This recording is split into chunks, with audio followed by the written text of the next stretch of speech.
Hi, I'm Rob Balla with Balla Media. Thanks for joining me today here at Google Hangouts in Mountain View, California. Today we're going to cover in this video is how to advertise, a basic advertising formula, branding, call to action, 101, the very basics, and advertising KPI. So we get a lot of our clients asking us, how do you advertise? Well, we're going to cover the basics. So this will provide enough information to get you through. Okay, now we're going to go right into talking about the advertising formula factors, and there are 7 factors that come into play when you're working an advertising campaign. Audience is your target demographic. Psychographics plays a role there as well. That's their interests, your audience interests, where they live is the geography, but also if you want to get a more granular level, their culture, their income. So your audience is your ideal target demographic. So message is the most important factor in every advertising campaign. You want to make sure that the message is created in a way that it's going to captivate the attention of the viewer or the listener. In search advertising, you want to make sure that the intent of the search query matches the content of the text ad and the display ad. This principle in terms of messaging can apply to any media. You want to make sure that there's one message that comes across, that it's conveyed effectively. In a display ad, some businesses will make the mistake of cluttering too much information in the display ad. And what will happen is that message will get lost in the sea of messages that are out there. It'll be overlooked. So with a display ad, you want to make sure there's between 4 and 7 words maximum that's going to capture the attention like a newspaper headline. Our next factor is frequency. Frequency is the average time, it's the number of times the average person within a specific demographic of an audience will hear or see your message. Let's take, for example, adults 25 to 54 as a demographic. If your audience is hearing your message 3 times in a week on radio, that's a frequency of 3.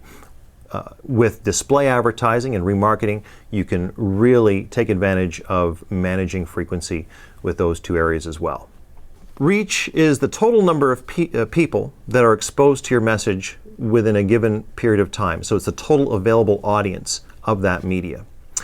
Your budget, of course, is your available advertising dollars that you have to spend. And in our next video, we're going to get to a very specific calculation on how to figure out your advertising budget. We're going to talk about results. Results are the cumulative, collective efforts of all those specific factors that we previously talked about, from audience, message, frequency, and reach, and of course, the return on ad spend for the advertiser. With measurements, you must inspect what you expect. There are so many different marketing models to look at and different ways to analyze your data. So you want to make sure that you take everything into consideration when you're measuring the effectiveness of a campaign and know where you went wrong or know what was successful and how to build upon that. This is the advertising awareness and time graph when it comes to brand exposure.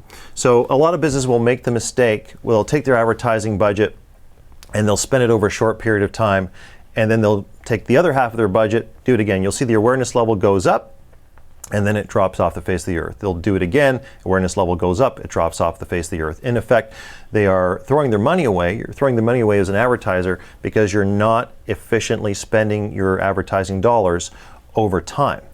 The other part to take into consideration is spraying and praying. So what some businesses will do, they'll take their advertising budget and they'll put a little bit in magazine or in print. They'll put some in radio and television, with display ads, in search, and they've spread their dollars all over the place, and they're not doing a good job in any one specific area. And it's very important to make sure that you take your available advertising dollars and you hyper-target it to those specific medias that will give you enough frequency to create impact for your campaign. Okay, so this is something that I came up with. It's the branding ripple, targeting and compounded awareness over time. So let's take, for example, a person that owns a furniture store, and let's say that today in the marketplace there are 100 people that are looking for a futon. In 7 days from now, that's 700 people. 14 days, that's 1,400 people. And in 30 days, that's 3,000 people. There's 3,000 available people who are looking to purchase this futon in the marketplace. So the longer your message is out there over time, the better chance that you're going to be able to win more mind share and market share. Because the goal here is to get to the top of the consumer's mental shopping list. The other factor here is business rank. Where does your business rank against its competitors? So you want to make sure that you know where your business is in the marketplace in terms of market share. And you want to know what their seasonal challenges are, what your marketing challenges are, and those are all things that you take into consideration when putting together an advertising campaign. Okay, this is something that I've come up with. It's the awareness and time graph when it comes to branding. The previous slides that we looked at, it showed how awareness can quickly drop off the face of the earth once your budget has been spent. So if you're keeping a consistent level of awareness over time with your advertising campaign, when you have to do a call to action campaign, you don't have to work as hard in terms of spending your ad dollars because you've already had that brand presence. So when we look at compounded awareness over time, that can exponentially increase the longer your message is out there to a specific audience. Now, let's say each of these arcs in terms of impressions and awareness represents multiple media. And then what we're going to get something called as crossover and duplicity, meaning if, let's say, you're doing a search campaign and then you're also doing a television campaign, you're going to get individuals who will see your message on search or display, and they'll also see your television commercial. So this in effect builds that compounded awareness over time and increases the impressions. So what's happening is you're actually, you don't have to work as hard as a business to get to the top of the consumer's mental shopping list because you are slowly but surely winning the hearts and minds of the consumer.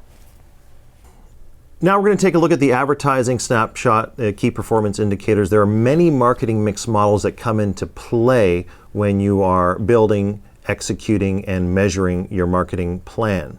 So as you can see here, we've got everything from terrestrial media, digital, Google, all the Google products, and there's other factors that we don't have control over.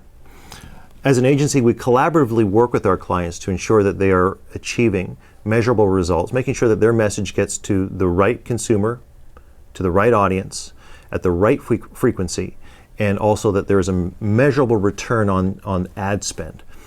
And we work with our clients to make sure that the creative is right and it is being deployed in the right way, in the most efficient way possible.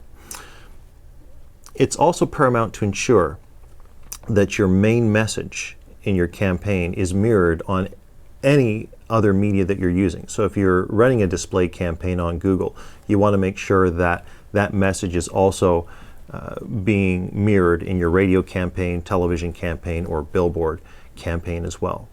We're also going to, this snapshot here of all the available media channels can be applied to all the micro moments stemming from the user intent of the buying cycles of awareness, consideration, and purchase. So it doesn't matter what stage a consumer is at in terms of their buying cycle, we can apply those three aspects of I want to know, be there moment, I want to go, be relevant moment, and I want to buy, make purchasing easy moment for the consumer.